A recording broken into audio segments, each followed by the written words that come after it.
नमस्कार दोस्तों, स्वागत है आज की इस लेटेस्ट वीडियो में जिसमें हम आपको फिजिक्स के अंतर्गत आज का हमारा जो टॉपिक है, जो हमने इससे प्रीवियस समाप्त किया था, उम्मीद करता हूँ आप वो बहुत ईज़िली समझ गए होंगे। जिसमें हमने केवल वहाँ पर एक प्रॉपर समझा था किस तरीके से आपके जो पदार्थ की यानी कि द्रव्य की अवस्था होती है, तो आज उसी के आगे कंटिन्यू करते हैं, बहुत इम्पोर्टेंट है। तो उम्मीद करता हूँ अगर आप वो सेशन देखे होंगे तो बहुत ईज़िली समझ गए होंगे, जहाँ पर हमने ये डिस्कस किया था कि द्रव्य आपके कितने प्रकार के होते हैं। तो द्रव्य को आपने 3 कैटेगरी तो आपकी मुख्य होती है, ठोस, द्रव, गैस। आपका 2 होता है, जैसे एक प्लाज्मा होता है और एक आपका बीईसी होता है। तो इन सभी के बारे में हमने प्रॉपर समझ लिया था। आज उसके बारे में कंप्लीट डिटेल में उसके डेफिनेशन से लेकर एग्जाम्पल के बारे में प्रॉपर समझेंगे। किस तरीके से होता है उसके बारे में आपको बहुत ईज़िली एक्सप्लेन करते हैं। तो आज का जो हमारा टॉपिक है वो है आपका द्रव्य की अवस्था यानी कि स्टेट्स ऑफ मैटर। इनके बारे में कंप्लीट डिटेल में समझेंगे, एक छोटे-छोटे पॉइंट के बारे में, ताकि एग्जामिनर कहीं से भी क्वेश्चन बनाएगा तो आप बहुत ईज़िली उनको कर सकें, क्योंकि एग्जाम में बनने। तो स्टार्ट करते हैं। आज का आपका टॉपिक है द्रव्य की अवस्था यानी कि स्टेट ऑफ मैटर्स क्या होते हैं, किस तरीके से इसकी प्रॉपर डेफिनेशन है, इन सभी के बारे में आपको एक्सप्लेन करते हैं। जो द्रव्य की अवस्था है उसमें अगर इसकी प्रॉपर डेफिनेशन पे जाएँ तो बहुत इम्पोर्टेंट है। तो यहाँ पर मेंशन भी किया है, ये आपको समझना होगा कि जो भौतिकी यानी कि जो भौतिक रूप में द्रव्य वह है जिसका द्रव्यमान होता है और जो स्थान घेरता है। यानी कि सिंपली आप द्रव्य को ये समझे, जैसे आपकी जो किताब है वो भी कुछ ना कुछ स्थान घेरेगी, उसका भी कुछ ना कुछ भार होगा। वही पॉइंट को यहाँ पर मेंशन किया है कि भौतिक रूप में द्रव्य है वह है जिसका द्रव्यमान होता है और स्थान घेरता है। तो इस संसार में हर एक वस्तु जिसको आप देखते हैं जो स्थान घेरता होगा, जिसका कुछ ना कुछ भार होगा, वो आपका द्रव्य की कैटेगरी में आता है।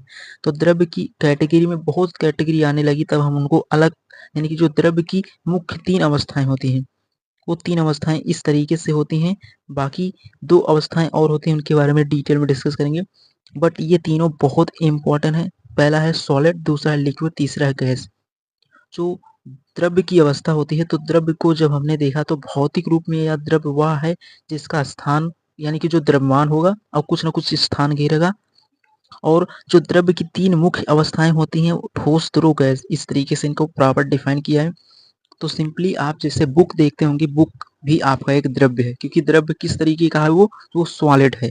यानी कि द्रव्य आपके जब बहुत हो गए हैं, तो हमारे जो वैज्ञानिक लोग हैं वो इनको अलग-अलग कैटेगरी में रखने लगे। क्योंकि इस तरीके से संसार में आप जिस तरफ देखेंगे आपको केवल द्रव्य भी दिखाई देगा। यानी कि जो आपके मैटर हैं यही चारों तरफ आपको बिखरे हुए थे, क्योंकि चारों तरफ आपको जिसका कुछ ना कुछ स्थान था, यानी कि जो स्थान घेरता था और उसका कुछ ना कुछ भार रहता था। जैसे जो पानी है उसका भी कुछ ना कुछ भार होता है और वो भी कुछ ना कुछ यानी कि अगर आप एक बॉटल में रखेंगे तो उसका आकार लेगा या उसका वेट होगा, तो वो कौन-सा द्रव्य होगा?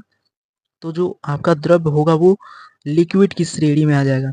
उसी प्रकार आप जैसे गैस देखते होंगे, तो गैस का भी कुछ ना कुछ भार होता है, वो भी अपना एक आयतन फिक्स कर लेता है। वो भी द्रव्य है लेकिन वो गैस की कैटेगरी में आता है। सॉलिड के बारे में आप समझ गए होंगे, जैसे टेबल, कुर्सी, बुक हो गया, आपका फ़ोन हो गया।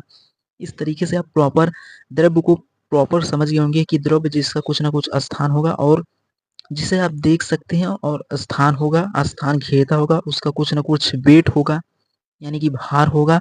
वो सभी आपके द्रव्य यानी कि द्रव्यमान की कैटेगरी में आते हैं। तो इस तरीके से प्रॉपर आप समझ गए होंगे, बहुत इम्पोर्टेंट था।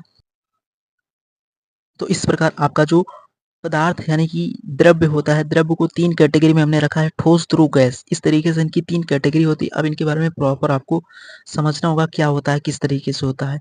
तो इसके अतिरिक्त भी आपकी 2 होती हैं, एक होता है प्लाज्मा, दूसरा होता है बोस-आइंस्टीन संघनन।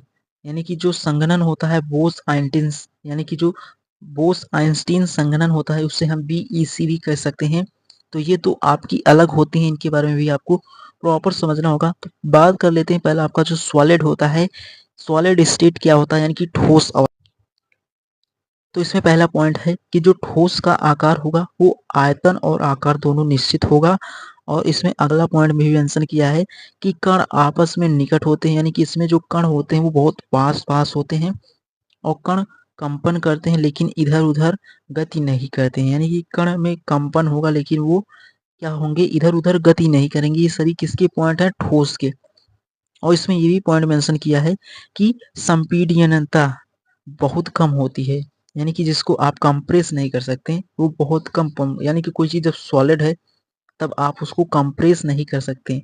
तो उसी पॉइंट को लिखा है इसमें संपीडनीयता बहुत कम होती है। आप उस किसी भी जैसे आप जो आपका कोई भी बॉक्स होगा जो सॉलिड होगा तो आप उसको ज़्यादा नहीं कंप्रेस कर पाएँगे, यानी कि उसको दबा नहीं पाएँगे, यानी कि तो वही होता है आपका, इस तरीके से इसमें कंडीशंस हैं।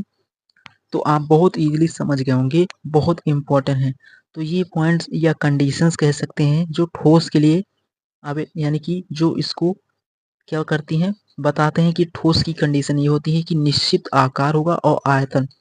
तो आकार और आयतन से ये क्लियर होता है कि इसका जो आकार होगा वो आयतन होगा, निश्चित होगा और कण आपस में बहुत निकट होंगे। जैसे लकड़ी देखते होंगे तो उसके कण बहुत पास-पास होते हैं।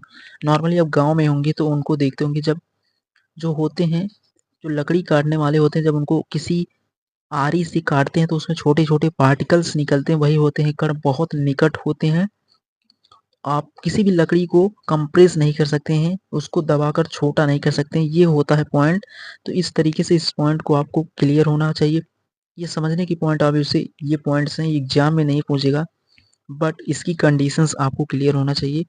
तो उसके बाद इसके एग्ज़ाम्पल के बारे में बात करें, तो इसका एग्ज़ाम्पल भी मेंशन किया है कि जैसे पत्थर हो गया, पत्थर को आप कंप्रेस नहीं कर सकते हैं, लोहा हो गया, बर्फ हो गया, लकड़ी होगी, पुस्तक हो गई, ये सभी किसके हैं? सॉलिड स्टेट के। एंड उसी प्रकार आता है अब आपका द्रव्य अवस्था यानी कि लिक्विड स्टेट।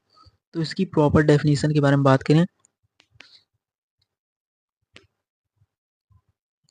इसमें मेंशन किया है कि निश्चित आयतन होता है लेकिन निश्चित आकार नहीं होता है। निश्चित आयतन तो होगा, यानी कि 1 लीटर पानी को आप एक बाल्टी में रखें या किसी एक कंटेनर में रखें, वो 1 लीटर ही रहेगा, यानी कि उसका आयतन तो फिक्स है 1 लीटर, लेकिन उसका आकार वो जिस भी बर्तन या कंटेनर में जाएगा उसी का आकार ले लेगा। तो यानी कि आकार निश्चित नहीं है, लेकिन आयतन उसका फिक्स है, 1 लीटर को आप 2 लीटर नहीं कर सकते हैं और जिस पात्र में जाता है उसी का आकार ग्रहण कर लेता है, ये भी पॉइंट है। और इसमें कण जो होते हैं वो ठोस की तुलना में थोड़ी दूरी पर होते हैं, यानी कि कण एक दूसरे से थोड़ी दूरी पर भी होते हैं या ठोस की तुलना में दूर होते हैं और ये प्रवाहशील होता है। ये पॉइंट भी इसमें मेंशन किया है कि ये क्या होते हैं? प्रवाहशील होते हैं। तो इस तरीके से आप लिक्विड को समझ सकते हैं जो आपका द्रव होता है। यहाँ पर द्रव्य मत करना, द्रव्य आपका मैटर हो जाएगा, द्रव अलग चीज़ होती है, यानी कि द्रव्य आपका मैटर होता है, जिसके अंतर्गत ही हम आपको द्रव्य के बारे में, यानी कि जो द्रव्य होगा वो मैटर होगा, यानी कि जिसे द्रव्यमान होता है, लेकिन जो द्रव अवस्था होती है लिक्विड स्टेट होता है, ये उसी का एक पार्ट है। ये दोनों में डिफरेंट होता है।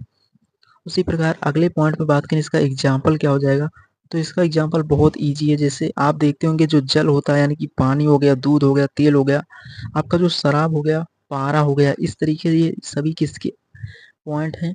ये सभी आपके द्रव्य अवस्था में आते हैं जो बहुत इम्पोर्टेंट है। इस तरीके से इसके सभी पॉइंट को आपको क्लियर होना चाहिए। इसका आकार तो नहीं निश्चित हो जाता है लेकिन आयतन निश्चित होता है, बहुत इम्पोर्टेंट है। तो उम्मीद करता हूँ आप जो आपके द्रव्यमान की 3 अवस्था हैं उसमें 2 अवस्थाओं को आप बहुत ईज़िली समझ गए होंगे, बहुत इम्पोर्टेंट है। तो अगर आपको फिर भी कोई डाउट हो तो कमेंट बॉक्स में पूछ सकते हैं। बाकी ये बहुत ईज़ी टॉपिक है, अगर आपका फोकस 100% रहेगा तो आप बहुत ईज़िली समझ जाएँगे। उसके बाद इसके आगे क्वेश्चन के बारे में बात करते हैं। तीसरा है आपका गैसीय अवस्था। तो गैसीय अवस्था क्या होता है? तो ना तो आकार निश्चित होगा और ना ही आयतन। यानी कि अगर एक गैस को आप किसी रूम में छोड़ देंगे तो पूरे रूम में फैल जाएगा। तो वहाँ पर आपको ये समझना होगा कि या तो यानी कि जो गैस होता है उसका आकार और आयतन दोनों अनिश्चित होता है। अगर बात करें इसमें तो गैस पूरे यानी कि गैस पूरे उपलब्ध स्थानों में फैल जाती है। यानी कि जैसे एक रूम है या हॉल है, अगर आप वहाँ पर गैस को खोल देंगे तो वहाँ पर वो पूरे रूम में फैल जाएगा। ये होता है, यानी कि ना पर जो गैस की कंडीशन होती है ना पर उसका आकार निश्चित होता है ना ही आयतन। उसी प्रकार अगला पॉइंट मेंशन किया है कि यहाँ पर कणों के बीच दूरी बहुत अधिक होती है, यानी कि बहुत दूर-दूर कण होते हैं। आप उतना समझ सकते हैं, जैसे बहुत दूर-दूर होने से क्या मतलब है, जब दूर रहेंगे तभी उसका आकार और आयतन दोनों अनिश्चित होता है और इसको आसानी से संपीड़ित किया जा सकता है। इसको बहुत आसानी से संपीड़ित किया जा सकता है, ये भी आपको क्लियर होना चाहिए। तो प्रॉपर इसके एग्जाम्पल को भी मेंशन किया है। तो किस तरीका है, जैसे ऑक्सीजन है, आपकी एक गैस है, नाइट्रोजन है, कार्बन डाइऑक्साइड CO2 है, हाइड्रोजन H2 है। तो इस तरीके से आपको ये समझना था। ये है गैस के बारे में प्रॉपर, जहाँ पर इसकी कंडीशन है कि ना तो आकार निश्चित होगा ना ही आयतन। ये आपका गैस के बारे में प्रॉपर समझाता है। उसी प्रकार इसमें कणों के बीच जो दूरी होती है बहुत अधिक होती है, ये भी आपको समझना था। तो इस तरीके से ठोस, द्रव और गैस के बारे में आपको प्रॉपर समझ में आ गया होगा, बहुत इंपॉर्टेंट है। उसके बाद अब आता है प्लाज्मा क्या होता है। तो प्लाज्मा अवस्था क्या होती है, तो इसमें मेंशन किया है, यह आयनित गैस होती है जिसमें मुक्त इलेक्ट्रॉन आयनन होते हैं। तो प्लाज्मा सिंपली आपका वायुमंडल में बनता है, जहाँ पर आप जानते होंगे प्लस और माइनस आयन होते हैं, जहाँ पर आयनित गैस उसी के बारे में मेंशन किया है। तो जब प्लस और माइनस के आयन आपस में टकराते हैं तो वहाँ पर दो चीजें होती हैं, एक तो चमक निकलती है और एक गर्जन होती है। तो वही आप देखते होंगे जब प्लस माइनस के आयन टकराते हैं वहाँ पर आयनित गैस होती है, तो जिसमें मुक्त इलेक्ट्रॉन और आयनन होती है, तो वहाँ पर गर्जन और एक चमक निकलती है, वहीं पर प्लाज्मा बनता है। तो इस पॉइंट को आपको समझना था। उसके बाद अगले पॉइंट में मेंशन किया है कि यह अत्यधिक ताप और ऊर्जा पर बनती है। और यहाँ पर अगला पॉइंट मेंशन किया है कि विद्युत और चुंबकीय क्षेत्र की प्रतिक्रिया करती है। तो ये पॉइंट्स होते हैं क्योंकि प्लाज्मा आपका वायुमंडल में बनता है, क्योंकि जब प्लस और माइनस के आयन टकराएंगे तो वहाँ पर दो घटनाएं होती हैं, एक तो ध्वनि निकलता है, एक चमक जो बहुत तीव्र होती है। तो इस प्रकार प्लाज्मा ऊपर बनता है। एग्जाम्पल को भी मेंशन किया है। तो एग्जाम्पल में जैसे सूर्य और अन्य तारों का पदार्थ हो गया, बल्ब हो गया, तो इस तरीके से लाइट हो गई, तो प्लाज्मा टीवी हो गया। तो इस तरीके से इसके एग्जांपल्स बहुत इंपॉर्टेंट है, जो आप बहुत इजीली समझ गए होंगे। उसके बाद अगला पॉइंट आता है आपका, क्या है उसके बारे में आपको। तो अगला पॉइंट आता है आपका जो होता है बहुत इंपॉर्टेंट है, बोस आइंस्टीन संघनन। यह क्या होता है, यह अत्यधिक ठंड होता है, यानी कि यह अत्यधिक ठंड होता है और लगभग शून्य के पास तापमान पर बनने वाली अवस्था है। शून्य के आसपास बनने वाली अवस्था होती है। इसमें परमाणु आपस में विलय होकर एक क्वांट अवस्था आ जाते हैं, यानी कि जो इसमें परमाणु होंगे वो आपस में विलय होकर एक क्वांट अवस्था में आ जाते हैं। अगर इसके एग्जाम्पल के बारे में बात करें तो जैसे आप पीरियोडिक टेबल में देखते होंगे, जो आपका रुबिडियम होता है वो गैस को शून्य के निकट ठंडा करने पर BeC बनाती है। ये आपको आवर्त सारणी में कंप्लीट तत्वों में देखेंगे तो वहाँ पर आपकी जो आवर्त सारणी होती है उसमें 180 आपके एलिमेंट होते हैं, उसी में रुबिडियम होता है जो शून्य के निकट ठंड करने पर जो बोस आइंस्टीन संघनन का निर्माण करती है। तो इस तरीके से प्रॉपर आप समझ गए होंगे जो द्रव्य की तीन अवस्थाएं थी, मुख्य, ठोस, द्रव, गैस। उसके बाद दो अन्य और अवस्थाएं होती हैं, इनके बारे में भी आपको कंप्लीट डिटेल में डिस्कस किया है, बट आपको वो तीनों पता रहेंगे तो आपका एग्जाम में क्वेश्चन वहां से भी बनते हैं, यहाँ